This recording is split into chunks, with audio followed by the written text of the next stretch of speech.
voulons nous attabler. Jésus a dit, l'homme ne vivra pas de pain seulement.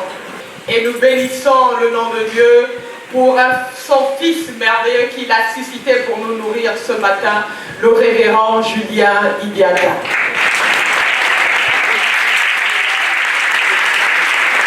Merci beaucoup. Là, c'est un privilège pour moi d'être encore debout ce matin. Soyez les bienvenus. Que Dieu nous fasse du bien ce matin. Frères et sœurs, je voulais m'entretenir avec vous dans le livre Osée, chapitre 4. Le verset qui nous intéresserait, c'est le verset 6. Je lis expressement à partir du verset 1. Écoutez la parole de l'Éternel, enfants d'Israël. Car l'Éternel a un procès avec les habitants du pays. Parce qu'il n'y a point de vérité, point de miséricorde, point de connaissance de Dieu dans le pays. Il n'y a que des parjures et de mensonges, d'assassinats, de vols et d'adultère. On use de violence en mettant meurtre sur meurtre. C'est pourquoi le pays sera dans le deuil. Tous ceux qui l'habitent seront languissants, et avec eux les bêtes des champs et les oiseaux du ciel. Même les poissons de la mer disparaîtront. Mais que nul ne conteste, que nul ne se livre aux reproches.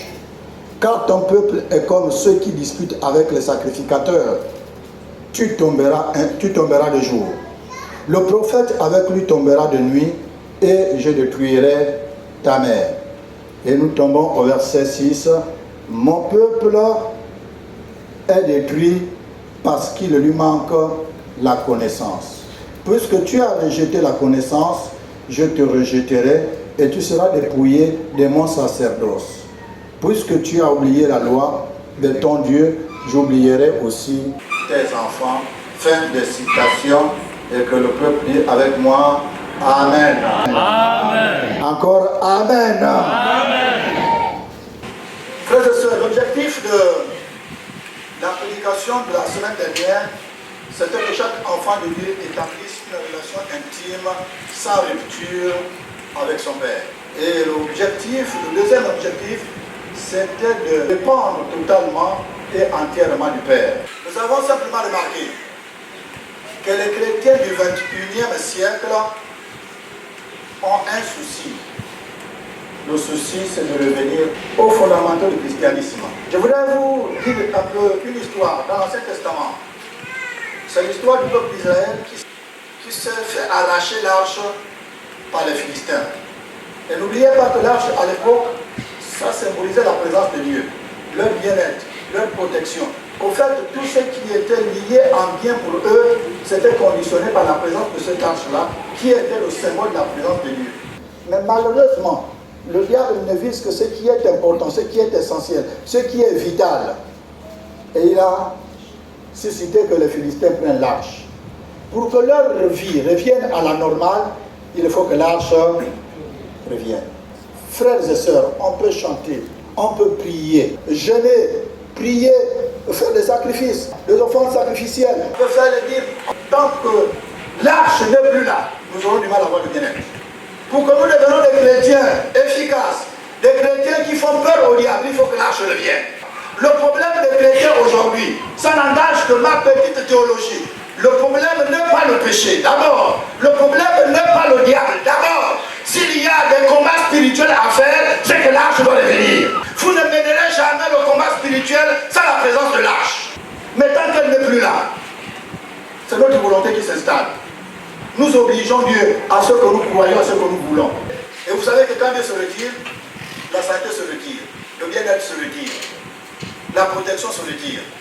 Au fait, tout ce qui est essentiel pour nous se retire avec Dieu.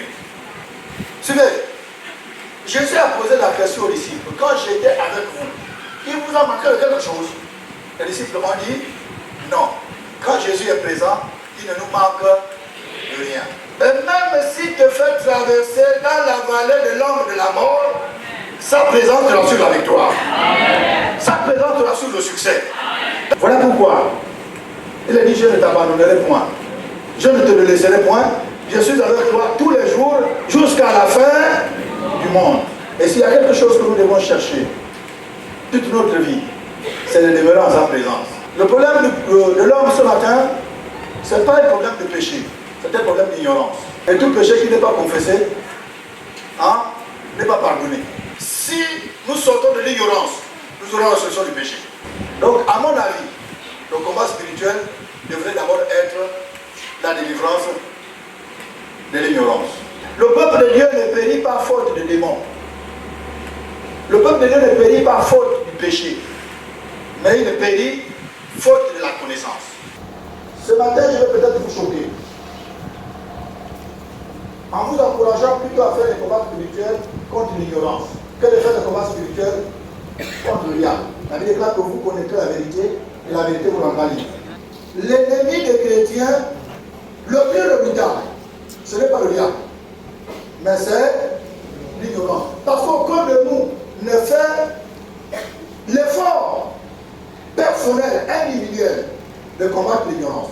Et vous comprendrez que le diable a saisi ce point, que nous-mêmes nous l'avons donné, pour que nous ne progressons pas, pour que nous n'avançons pas, pour que notre vie ne se démarque pas. L'ennemi des chrétiens, c'est l'ignorance. Vous êtes gouvernés par le prince de l'ignorance, c'est le diable. Donc mon peuple périt faute de la connaissance. Parce que la connaissance instruit. La connaissance éclaire. La connaissance, s'il vous plaît, nous rend libre. La Bible déclare que vous connaîtrez la vérité et la vérité vous rendra libre. Vous pouvez faire une délivrance. Si vous n'avez pas la connaissance, les démons reviendront. Et votre situation sera cette fois pire. Quand vous lisez la Bible, je ne parle pas de ceux qui fréquentent l'église. Je parle des chrétiens. Nous occupons la terre, mais les seuls que Dieu reconnaît comme ses enfants, c'est les chrétiens.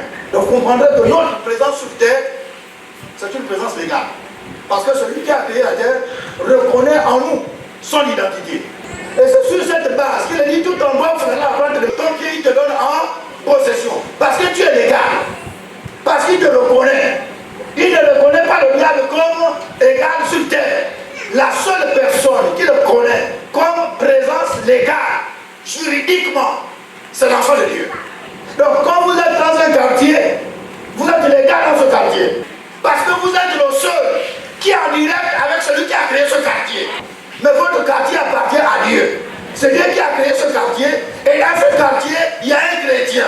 Et ce chrétien, c'est toi. Donc, il n'y a que toi qui rend ce quartier habitable. Parce que tu habites là de manière légale. Ce qui est en nous, nous avons attribué au diable. Le diable n'est pas légal. Le voleur ne vient que pour détruire. C'est celui qui est légal. Celui qui ne vole pas. Celui qui rend le quartier habitable. C'est l'enfant de Dieu. En dehors de vous dans votre quartier, aucune autre personne ne parle avec Dieu. Les autres parlent avec les esprits. Mais ces esprits, s'il vous plaît, Dieu ne les reconnaît pas là. Dieu ne reconnaît pas leur présence comme une présence légale. L'ignorance, c'est que nous pensons, nous croyons que là c'est le diable qui règne. Là c'est le diable qui domine. Il ne peut dominer. Mais quand vous arrivez, la domination change de camp. Mais tous ceux qui ont la peur ont vendu leur autorité. Et dans le quartier, c'est plus les sorciers qui commandent. Et vous pourrez derrière eux pour les chasser. Moi, c'est ma présence qui les chasse. Quel que soit ce que tu fais là où tu te trouves là, tu vas sortir, ça ne marchera jamais. Parce qu'il y a une présence légale qui t'empêchera de le faire. Amen. Donc, notre présence sur terre est légale.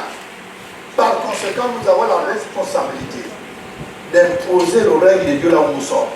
Dans ma vie, dans ma famille, dans mon quartier, même dans le bureau là où vous travaillez. Est-ce que vous comprenez? Si je suis avec Dieu, Dieu va régler les comptes des démons. Amen. Mais vous voulez régler les comptes des démons sans être avec lui. Ce n'est pas possible. Vous veillerez pour rien. Vous jeûnerez pour rien. Faites tout ce que vous aurez à faire là. Tous ces exercices que vous faites là, ça vous fatigue. Dans Matthieu, au chapitre 28, Jésus dit, tout pouvoir m'a été donné sur la terre comme dans le ciel. Et par conséquent, allez-y prêcher l'évangile. Là où je suis, j'ai le pouvoir et l'autorité de Jésus. Le pouvoir n'a pas été donné aux animaux. Le pouvoir n'a pas été donné aux démons. Le pouvoir n'a pas été donné aux sorciers. Le pouvoir n'a été donné qu'aux enfants de Dieu. Il n'a pas dit pouvoir, il a dit tout pouvoir m'a été.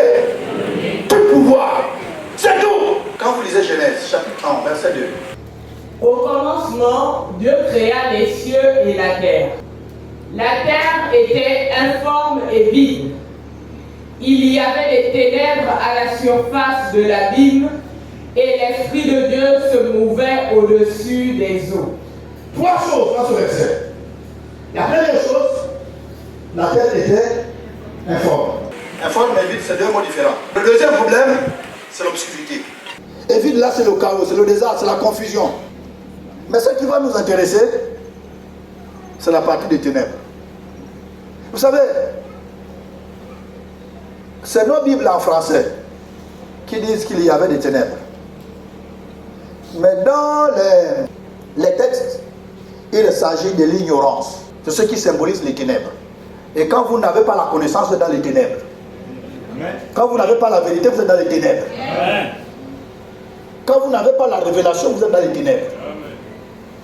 Donc les ténèbres ici est symbole de l'ignorance. La troisième chose qui va intervenir, s'il vous plaît, c'est la lumière. Trois grands problèmes avec la terre et le ciel. L'ignorance et l'absence de la connaissance. La Bible appelle Satan. Il n'y a pas seulement le prince du mensonge, mais c'est aussi qui prince des ténèbres. Et le prince, c'est la première loi. Donc vous comprendrez que le diable, c'est la première loi dans l'ignorance. Et son travail dans la vie des uns et des autres, s'il vous plaît, c'est pour nous rendre ignorants à tous les niveaux. Parce que dès que vous, quand vous avez la connaissance, vous l'échappez. Vous n'êtes plus sous son contrôle. Et il fait tout. Même pendant qu'on prêche, que tu dors. Parce qu'il ne faut pas que tu aies la connaissance. Il te fait tout. Tu auras le temps de tout faire, mais jamais tu auras le temps de lire la Bible. C'est fait exprès. Parce qu'il ne faut pas que tu aies la connaissance. Si tu as la connaissance, ça fait un élément de moins dans son royaume. Vous pouvez prier, ça ne lui fait pas peur. Vous pouvez gêner, ça ne lui fait pas peur. Mais ce qui lui fait peur, c'est quand vous avez la vérité et la connaissance. Et la Bible déclare que vous connaîtrez la vérité et la vérité vous rendra libre. Mais libre par rapport à qui? Et la Bible déclare que Dieu, sans tenir compte des temps et d'ignorance, il a fixé un jour là où nous jugerons le monde. Sans tenir compte des temps et d'ignorance. Donc l'ignorance n'est pas une excuse. L'ignorance est une condamnation. Et l'ignorance, nous restons captifs entre les mains de l'ennemi. Mais s'il y a un programme qui va nous permettre, s'il vous plaît, de sortir de l'ignorance, le diable va vous occuper. Le diable va vous retenir. Parce qu'il a conscience de ça. Il sait le résultat de ça. Il sait la conséquence de ça. Mais il ne faudrait pas que vous ayez la connaissance. Si vous avez la connaissance, vous devenez un élément à craindre pour lui. Tous ceux qui n'ont pas la connaissance ne font pas peur au diable. Ce qui fait peur au diable, s'il vous plaît, ce ne sont pas nos prières. Ce qui fait peur au diable, c'est la connaissance. Parce que là, la connaissance, il va te dire, fais telle chose, tu diras comme Jésus. Il est écrit. Fais telle chose, il est écrit. Tu as vu celui qui passe là, il est écrit. Ramasse ce qui est là, il est écrit. C'est la vérité qui sauve. C'est la parole qui sauve. Mais nous avons pris la connaissance, nous avons mis ça à côté. Et ce qui fait l'actualité dans les églises, s'il vous plaît, ça n'a plus rien à voir avec qui ils aient la connaissance. Nous ne serons jamais des bons prédicateurs sans la connaissance. Nous ne serons jamais des bons chanteurs sans la connaissance. Nous ne serons jamais des bons intercesseurs sans la connaissance. Si tu veux prier conformément selon la volonté de Dieu, il faut que tu aies la volonté de Dieu se retrouve là à l'intérieur. Malheureusement, combien lisent encore la Bible aujourd'hui? Ne remplacez pas la connaissance par ce que vous avez à votre bouche. Vous serez plus affermis. Voyez que même quand vous avez des problèmes, même quand vous avez des soucis, imaginez que quand vous lisez la Bible et que Dieu vous révèle un verset en fonction de ce que vous écoutez. Il est difficile de faire ce verset-là. La Bible déclare que mon peuple périt faute de connaissance. Si vous êtes ignorant dans un aspect de la vie, sachez bien que c'est le diable qui contrôle cet aspect-là. La délivrance, c'est une prise de conscience. Donc la délivrance, c'est pas d'abord ça que nous disons, sors au nom de Jésus. Non, il faut que tu prennes d'abord conscience. Mais toutes les solutions que vous cherchez sans prise de conscience n'aboutiront à rien. La lumière chasse l'ignorance. Nos vies chrétiennes ne produisent pas certains problèmes d'ignorance. Parce qu'il y a des moments, les gens aussi ont pris leur arrière-plan. leur arrière-croyance. Et ils ont mélangé ça avec la parole de Dieu. Et puis ça devient un petit mélange. Un peu de la parole de Dieu et un peu de leur croyance, de leur tradition. Ça ne marche pas. Il faut vous détacher totalement. Faites revenir l'âge la parole de Dieu. Dieu n'est pas loin, Dieu n'est pas au ciel, Dieu est là avec nous. Mais il a tout laissé dans sa parole. Tant qu'on se conformera à ça, les miracles arriveront. Les miracles ne sont pas au ciel avec Dieu. Les miracles sont contenus dans sa parole. Les miracles sont avec toi entre tes mains. Il dit, tu vas voir ce qui produit les miracles. Consulte ta Bible, les miracles sont là à l'intérieur. Voici les miracles qui accompagneront tous ceux qui auront cru. Ce n'est pas au ciel, c'est entre tes mains. La lumière n'a jamais fui les ténèbres. C'est les ténèbres qui fuient la lumière. Et la Bible déclare que vous êtes la lumière du monde. Les ténèbres ne peuvent pas cohabiter avec la lumière. Ce n'est pas possible. Mais vous êtes les gens de lumière. Ça, ce n'est pas une déclaration d'un homme, c'est la déclaration de Jésus. Et il dit, quand vous êtes la lumière, ça vous avez de la connaissance. Vous n'êtes plus ignorant. Et par conséquent, partout là où vous passerez, vous porterez cette lumière. N'oubliez pas que le sel a un objectif, la conservation. Le rôle du sel. Ce n'est pas seulement saluer la nourriture. Mais ça conserve aussi. Donc Jésus, quand il dit, vous êtes la lumière du monde, c'est parce qu'il sait qu'il y a déjà non seulement la décomposition sur la terre, mais il y a plus aussi l'envie de vivre sur la terre. La vie chrétienne a des principes.